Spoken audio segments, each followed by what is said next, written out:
Hello student, तो आज हमारा टॉपिक है सॉल्युबिलिटी। तो सॉल्युबिलिटी होता क्या है, चलिए इसके बारे में जानते हैं। सॉल्युबिलिटी, आपको पता है सॉल्यूशन किससे मिलकर बना होता है? सॉल्यूशन सॉल्यूट और सॉल्वेंट से मिलकर बना होता है। सॉल्यूट और सॉल्वेंट्स मिलकर क्या बना होता है? सॉल्यूशन। सॉल्यूशन बना होता है। जैसे मान लीजिए मैंने एक कंटेनर ले लिया, इस कंटेनर मैंने सॉल्वेंट रख दिया, ठीक है, ये सॉल्वेंट है। ये सॉल्वेंट मास में भी आप ले सकते हैं और वॉल्यूम में भी ले सकते हैं, दोनों में ले सकते हैं। अगर सॉल्वेंट के अंतर्गत आप सॉल्यूट मिलाओगे, सॉल्यूट मिलाओगे, सॉल्वेंट के अंदर क्या बनेगा? सॉल्यूशन मिलेगा। अब देखो सॉल्युबिलिटी होता क्या है? सॉल्यूट की वह अधिकतम मात्रा, सॉल्यूट की वह अधिकतम से अधिकतम मात्रा जो सॉल्वेंट के अंतर्गत पूरी तरह से घुल सके, उसे क्या बोलते हैं? सॉल्युबिलिटी। जैसे मैंने क्या लिया, 500 ml वाटर ले लिया और इसमें मैं शुगर मिला रहा हूँ सॉल्यूट के रूप में, शुगर है।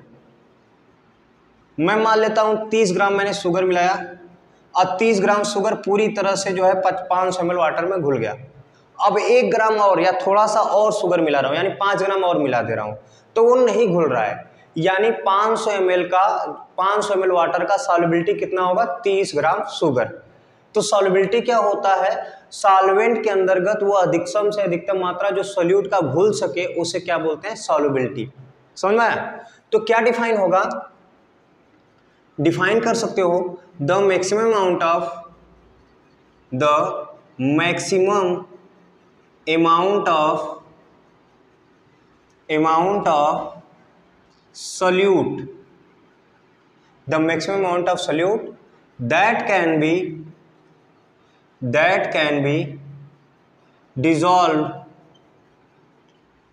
dissolved in सॉल्वेंट आपका मास में भी हो सकता है और वॉल्यूम में भी हो सकता है। Is called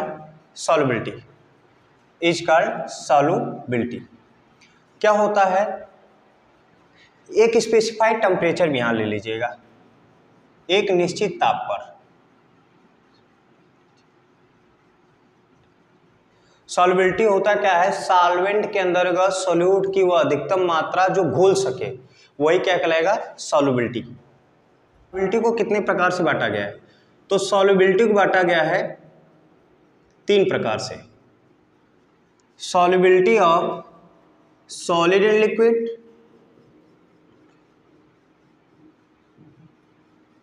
gas and liquid,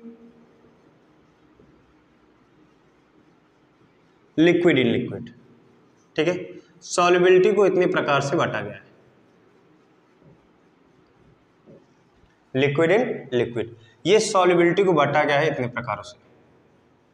अब हम बात करेंगे कि ये जो सॉल्यूशन बनेगा वो कितने टाइप्स का होगा। तो पहला होगा, वो होगा सेचुरेटेड सॉल्यूशन। क्या होगा? सेचुरेटेड सॉल्यूशन, जिसको संतृप्त विलयन बोलते हैं। क्या बोलते हैं? संतृप्त विलयन। सेचुरेटेड सॉल्यूशन क्या होता है? सॉल्वेंट के अंतर्गत अब सॉल्यूट मिला दिए, सॉल्यूट पूरी तरह से घुल गया, और अधिक सॉल्यूट नहीं मिला सकते। मतलब सॉल्वेंट के अंतर्गत आपने सॉल्यूट मिलाया, अधिकतम सॉल्यूट घुला दिया, अब उसके बाद सॉल्यूट मिला रहे वो नहीं घुल रहा है, तो वो सॉल्यूशन कैसा होगा? Saturated solution. ये बोल सकते हो those solution in which no more solute that can be dissolved in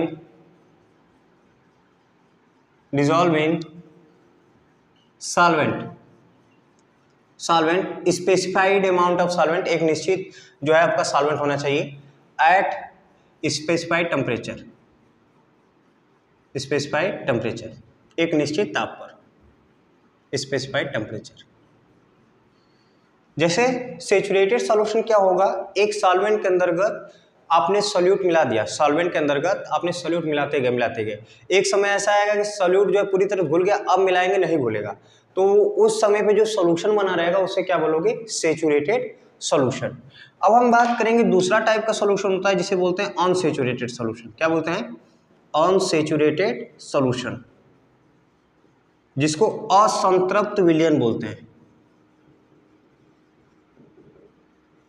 unsaturated solution.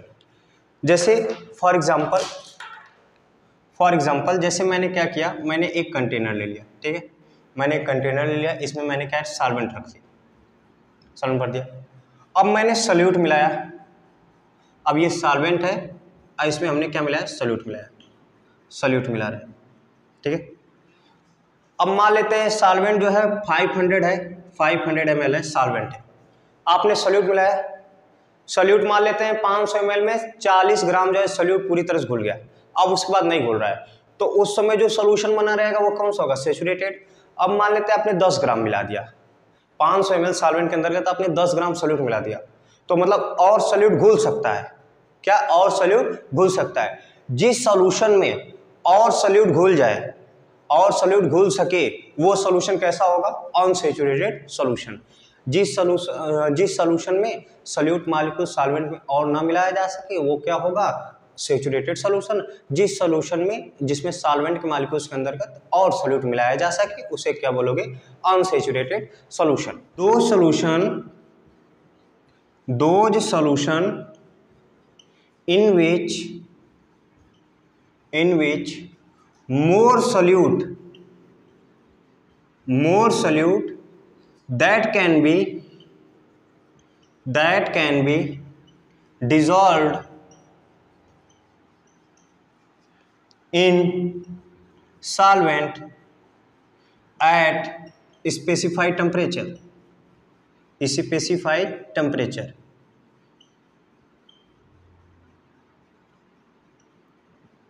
ठीक है। सुपर सैचुरेटेड सॉल्यूशन के बारे में, तो सुपर सैचुरेटेड सॉल्यूशन क्या होता है, सॉल्वेंट के अंतर्गत आपने अधिकतम मात्रा मिला दिया सॉल्यूट का जो पूरी तरह से घुल जा रहा है, अब सॉल्यूट मिला रहे हैं वो नहीं घुल रहा है, तो वो सॉल्यूशन कैसा होगा, सैचुरेटेड सॉल्यूशन। जिसमें सॉल्यूट की कमी हो सॉल्यूशन बनाने में, आपका सैचुरेट करने के, उसे बोलोगे अनसैचुरेटेड। जहां पे सॉल्वेंट के अंतर्गत आप सॉल्यूट मिला रहे हो वो पूरी तरह से घुल गया, और अधिक मिला दी घुल गया, अब सैचुरेट हो गया वो सॉल्यूशन, और अधिक मिलाते जा रहे हो, वो सॉल्यूशन कैसा कहलाएगा, सुपर सैचुरेटेड सॉल्यूशन। डिफाइन क्या होगा, those solution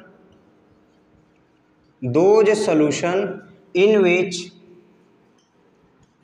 more solute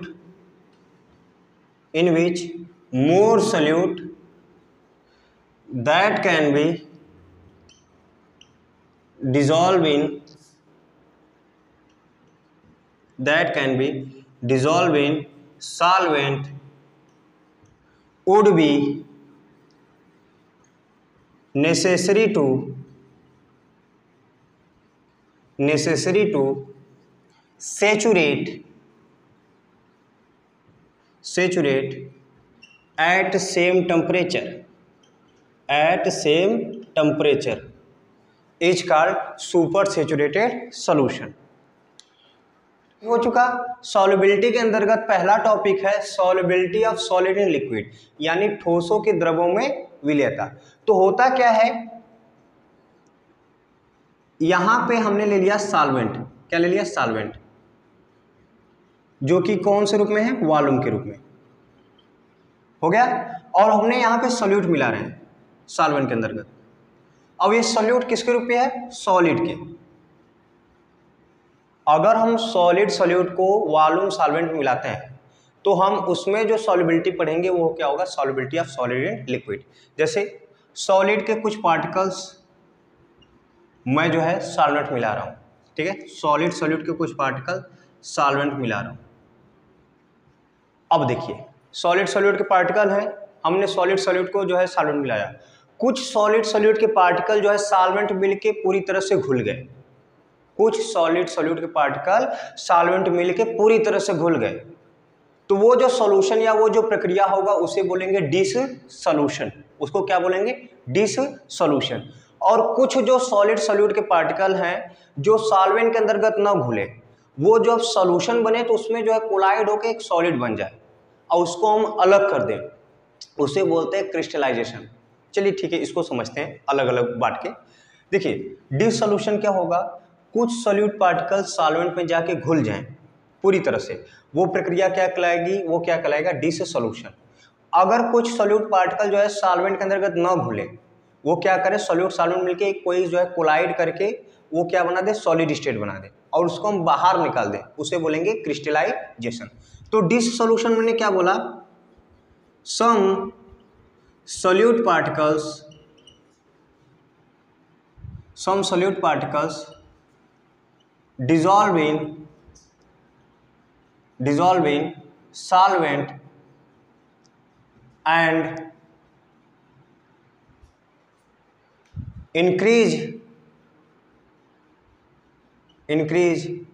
their concentration of solution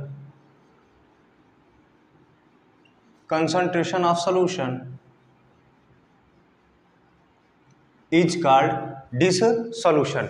यानी कुछ सॉल्यूट पार्टिकल हम सॉल्वेंट मिलाते हैं तो वो सॉल्वेंट में डिजॉल्व होता है तो वो सॉल्यूशन का कंसंट्रेशन क्या कर देता है, इंक्रीज कर देता है। समझ में आया, सॉल्यूट के कुछ पार्टिकल सॉल्वेंट में पूरी तरह से घुल जाते हैं और वो घुलने प्रक्रिया को वो क्या करते हैं, कंसंट्रेशन इंक्रीज कर देते हैं सॉल्यूशन को, उसे क्या बोलते हैं, dissolution.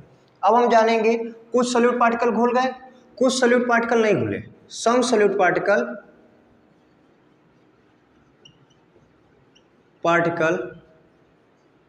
some solute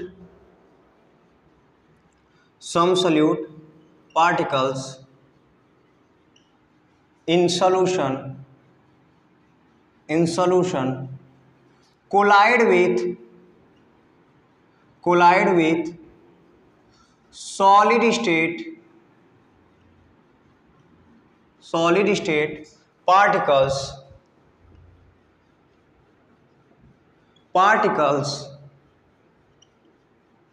solid state particles and get it separated by solution is called crystallization।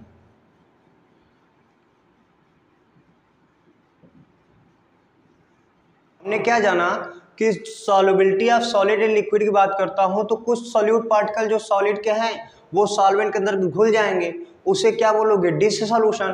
कुछ सॉल्यूट पार्टिकल सॉल्वेंट के साथ नहीं घुलेंगे, वो क्या करेंगे, उन दोनों आपस में मिलकर क्या बना देंगे, सॉलिड स्टेट पार्टिकल बना देंगे और सॉल्यूशन में से उसको बाहर निकाल देने की प्रक्रिया को क्या बोलते हैं, क्रिस्टलीयकरण। यानी सॉल्यूट पार्टिकल अगर सॉल्वेंट के साथ मिलकर घुल जा रहे हैं वो प्रक्रिया क्या कहलाएगा, डिसोल्यूशन।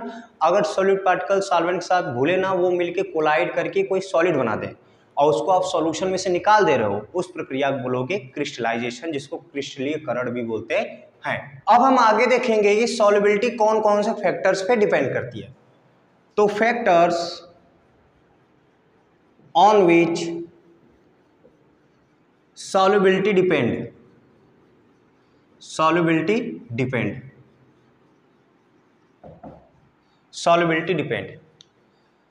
पहला डिपेंड करता है nature of solute and solvent.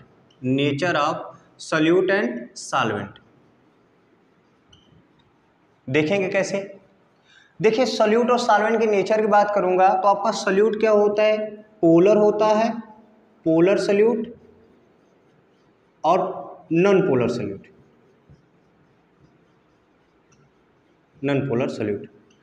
और polar solvent, non polar solvent.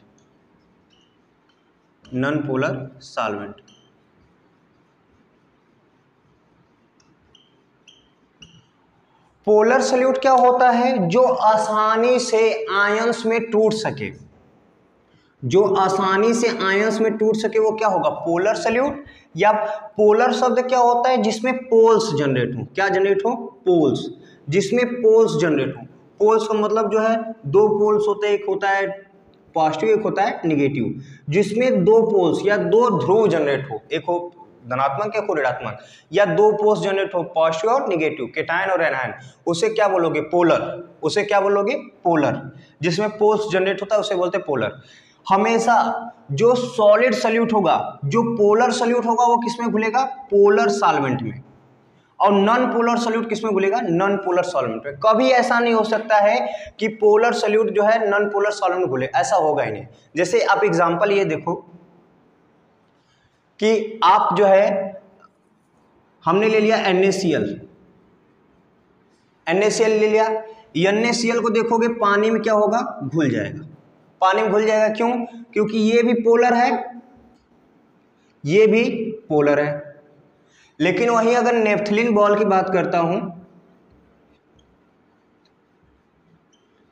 Naphthalene ball क्या है, नॉन पोलर है, नॉन पोलर है। और इसको मैं क्या करूं, नॉन पोलर सॉल्वेंट में घोल दूं तो ये घुल जाएगा उसके साथ। यानी पोलर पोलर के साथ घुलता है, नॉन पोलर के साथ। यही NaCl को आप जो है तेल में घोलिए, तेल में घुलेंगे तो नमक तेल में नहीं घुलेगा ना। तो इसका मतलब जो है पोलर, जो जिसमें पोल्स जनरेट हो, वो जो है पोलर पोलर में घुलता है और नॉन पोलर में घुलता है।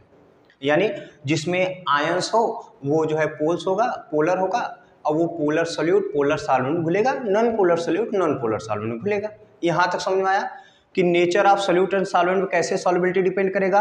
अगर जो है आपका सॉल्यूट पोलर होगा वो पोलर सॉल्वेंट में घुलेगा। अब ऐसा नहीं हो सकता है कि polar solute non polar solvent घुल सकता है, ऐसा नहीं हो सकता। पोलर सॉल्यूट पोलर सॉल्वेंट में घुलेगा और non polar solute non polar solvent में घुलेगा। ठीक है, जैसे शुगर और NaCl की बात करता हूँ, तो शुगर और NaCl देखो वाटर में जो है आसानी से घुल जाएंगे। और जो है आपकी बात करूँ नेफ्थलीन जो बॉल होगा वो किस में घुल जाएगा, non polar solvent. Like example benzene, क्या, बेंजीन। ठीक है, समझ में आया। Nature of solute and solvent पे कैसे सॉल्युबिलिटी डिपेंड करता है। अगर पोलर सॉल्यूट होगा पोलर सॉल्वेंट आसानी से घुल जाएगा, और नॉन पोलर सॉल्यूट होगा नॉन पोलर सॉल्वेंट घुलेगा आसानी से। ठीक है, पहला समझ में आया जो है किस नेचर ऑफ सॉल्यूट और नेचर ऑफ सॉल्वेंट पे डिपेंड करता है। अब हम दूसरा फैक्टर देखेंगे, इफेक्ट ऑफ टेम्परेचर।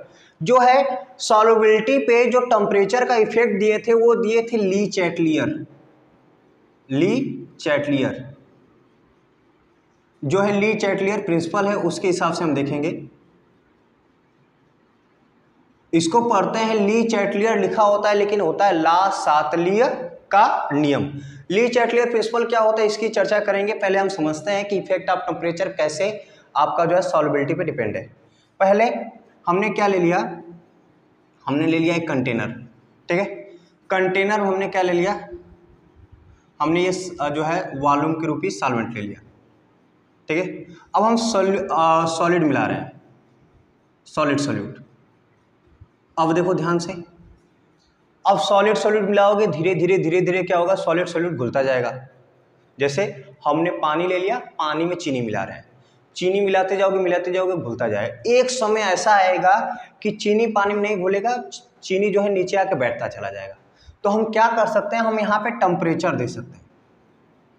हम टेम्परेचर बढ़ाएंगे, जितना अधिक टेम्परेचर बढ़ाएंगे, टेम्परेचर बढ़ा रहे हैं, टेम्परेचर बढ़ाने पे क्या होगा, सॉल्वेंट जो सॉलिड के मॉलिक्यूल्स है या सॉलिड सॉल्यूट जो है वो धीरे धीरे ब्रेक होंगे। ब्रेक होने के बाद सॉल्वेंट में घुलने लगेंगे।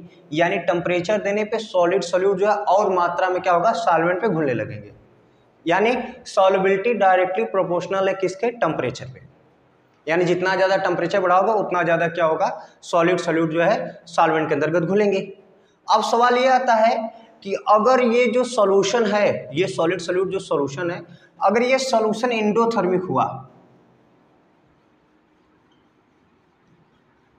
एंडोथर्मिक हुआ, एंडोथर्मिक मतलब ये जो सॉल्यूशन है एंडोथर्मिक मतलब इसमें हीट एब्जॉर्ब हो, हीट क्या हो, एब्जॉर्ब हो। यानी हीट इस सॉल्यूशन के अंदर ही गत ही रहे, बाहर ना निकले।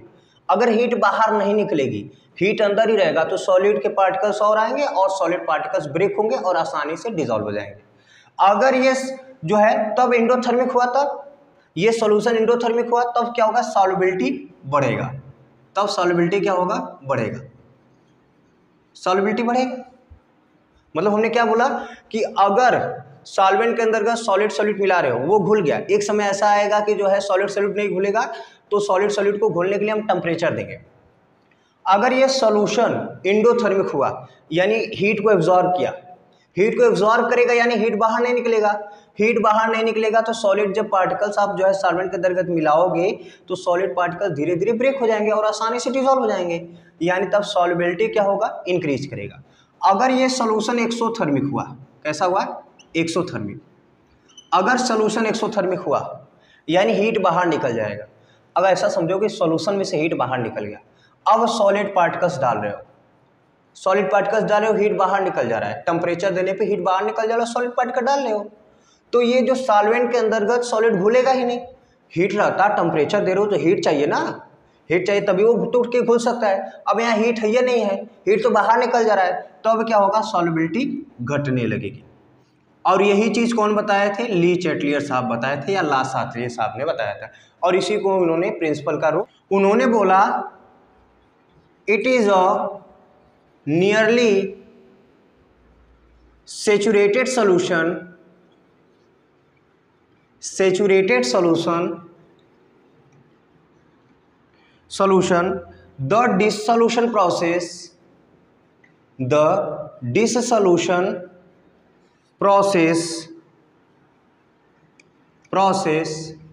is endothermic, तब क्या होगा, सॉल्युबिलिटी क्या करेगी, सॉल्युबिलिटी शुड बी increases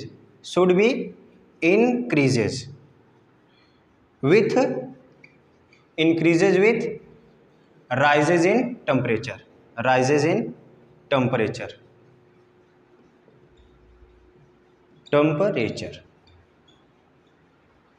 तो ली चैटलियर साहब ने क्या बोला कि ये जो प्रोसेस है, अगर एंडोथर्मिक प्रोसेस हुआ तो यहाँ पे क्या होगा, सॉल्युबिलिटी इंक्रीज करेगा। तो आपने जाना कि अगर एंडोथर्मिक प्रोसेस होगा तो जो है सॉलिड पार्टिकल्स और अधिक डिसॉल्व हो सकते हैं, और सॉलिड पार्टिकल्स और अधिक डिसॉल्व होंगे तो सॉल्युबिलिटी क्या होगा, इंक्रीज होगा।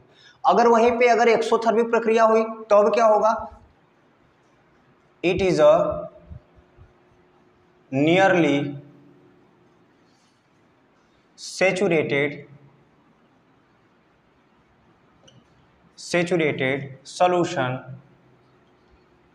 solution the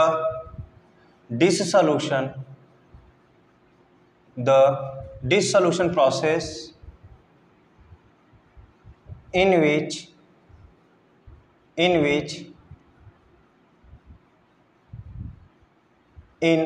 exothermic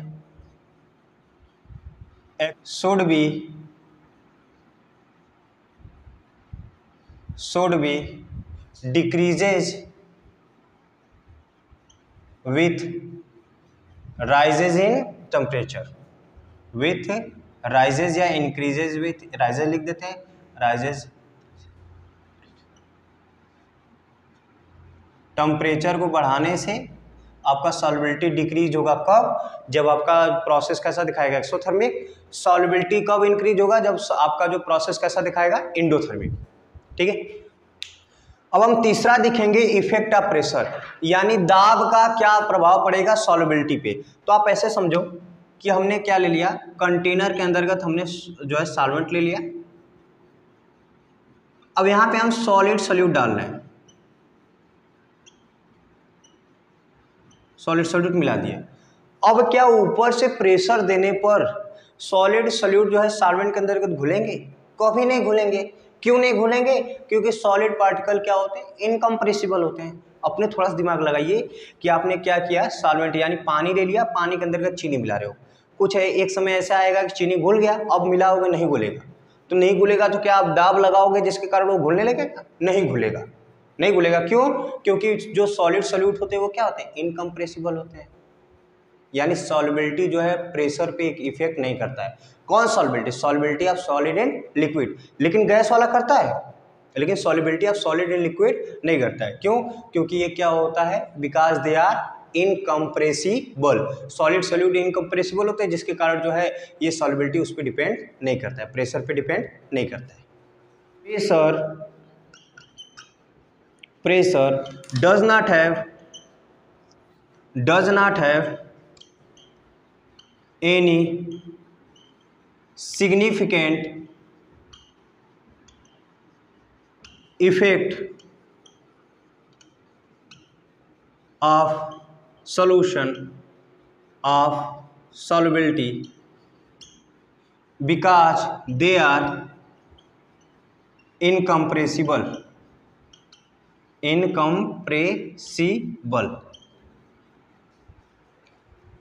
तो आज हमारा सॉल्युबिलिटी और solubility of solid in liquid complete हुआ ना। अब देखिए थोड़ा एनसीईआरटी का भी कुछ लाइन देख लीजिए। तो एनसीईआरटी के हिसाब से भी यही जो है इफेक्ट ऑफ टेम्परेचर और इफेक्ट ऑफ प्रेशर के हिसाब से आपको बताया गया है। तो एनसीईआरटी का ये पेज जरूर पढ़ें, सॉल्युबिलिटी का एनसीईआरटी का जरूर से ये पेज पढ़ें, ठीक है। तो अब मिलेंगे नेक्स्ट वीडियो के अंतर्गत solubility of gas and liquid के साथ।